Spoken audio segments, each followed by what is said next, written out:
Ladies and gentlemen, a new narrative is rolling out right now, one which describes a new crisis, a crisis which dwarfs in terms of societal and economic impacts COVID-19. COVID-19, for which we shut down the entire economy and locked people in their homes. What could possibly be more socially and economically impactful than that? Let's talk about it. I'm Christian, and this is the Ice Age Farmer broadcast. I believe that there will be another crisis. It will be more significant, and we need to actually start preparing for that now. When we do see this next crisis, it will be faster than what we've seen with COVID. The exponential growth rate will climb, be much steeper. The impact will be greater. And as a result, the economic and social implications will be even more significant. Even more significant? What is this next crisis that we just heard Jeremy Jurgens, Harvard-educated managing director of the World Economic Forum, describing? Well, now let's hear from Klaus Schwab himself.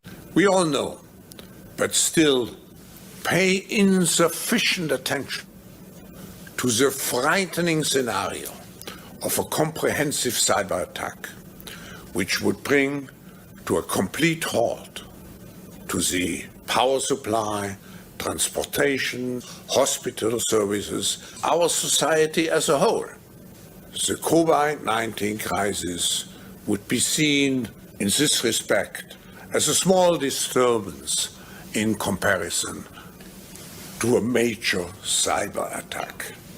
To use the COVID-19 crisis as a timely opportunity to reflect on the lessons the cybersecurity community can draw and improve our preparedness for a potential cyber pandemic. Yes, a cyber pandemic.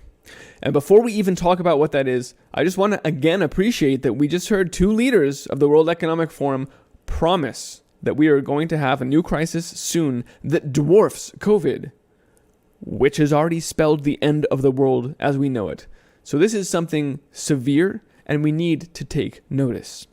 This is much bigger than the Project for a New American Century, anticipating a new Pearl Harbor, or the Event 201 expecting a pandemic, or even the food chain reaction game describing the food shortages we're seeing now after a pandemic.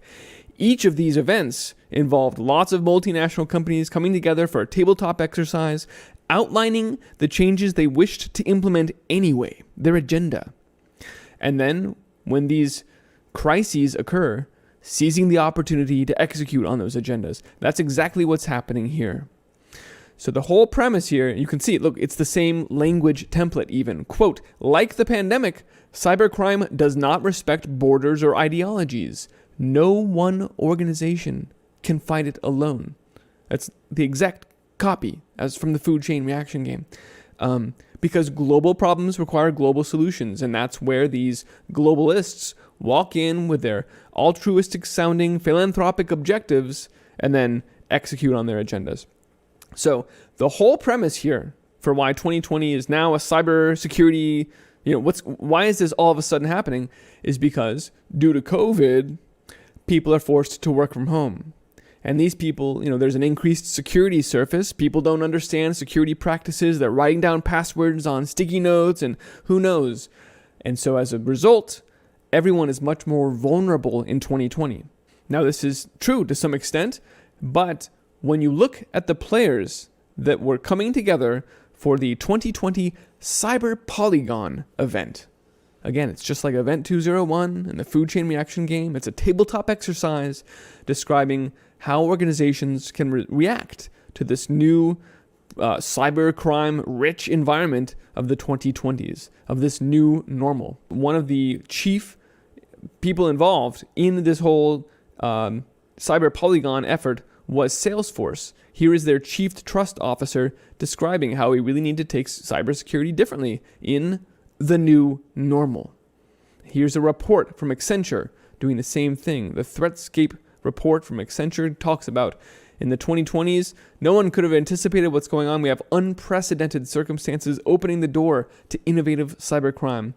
Accenture is a huge consulting company, and they're one of the main participants of this Cyber Polygon event. Let's look at the others. See if you detect a pattern here.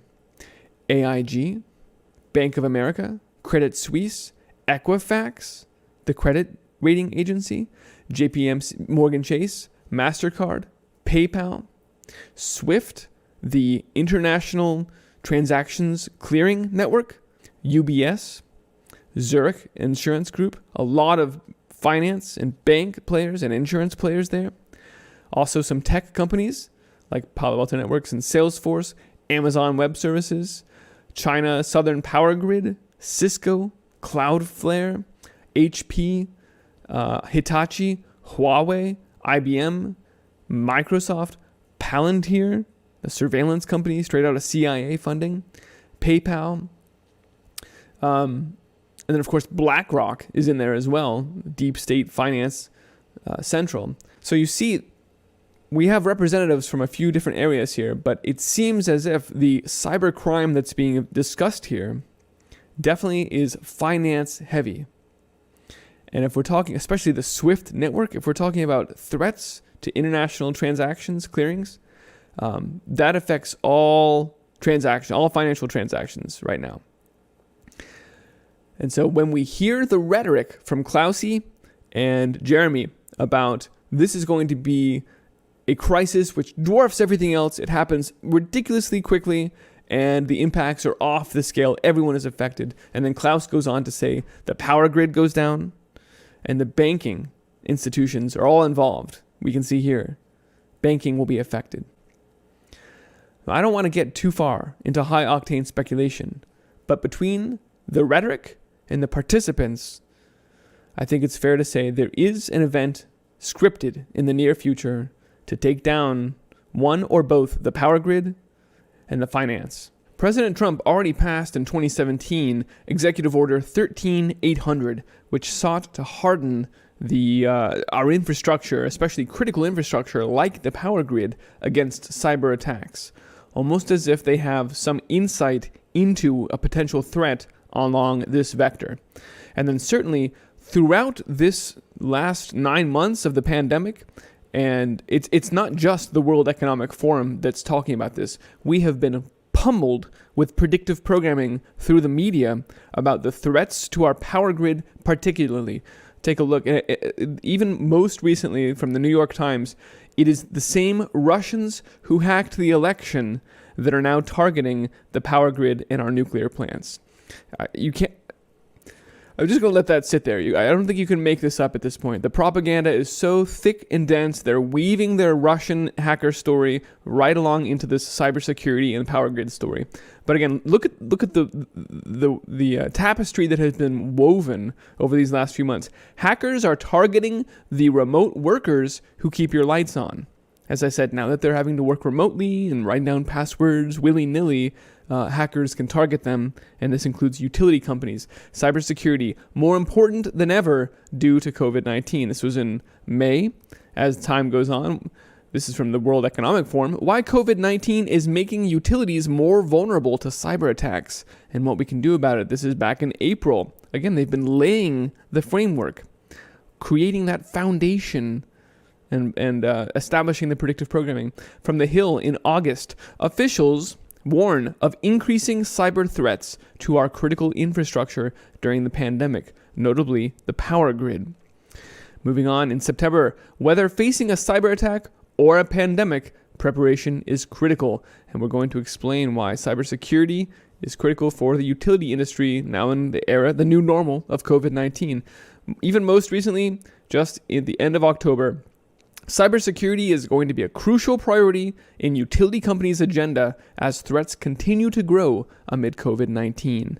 And then just last week, the U.S. power sector has prevented millions of cyber attacks in 2020, which takes 24/7 commitment. Now they're giving you the sense that these attacks are already happening, that it's constantly happening, and it's only by virtue we're hanging by a thread at any moment. This team of incredibly talented people might actually fail, and then we'd be going back to the Stone Age for some amount of time.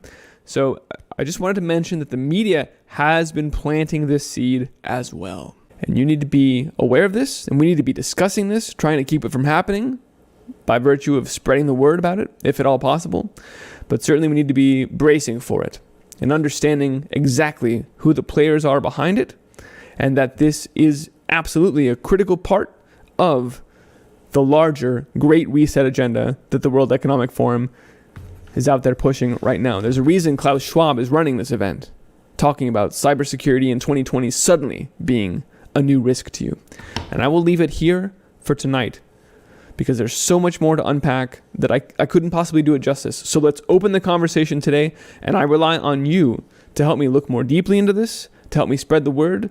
Those of you who are better credentialed, better spoken than I, let's talk about this. This is an important conversation. Thanks for watching, folks. If you want to find this report and all my reports, they are at icehfarmer.com.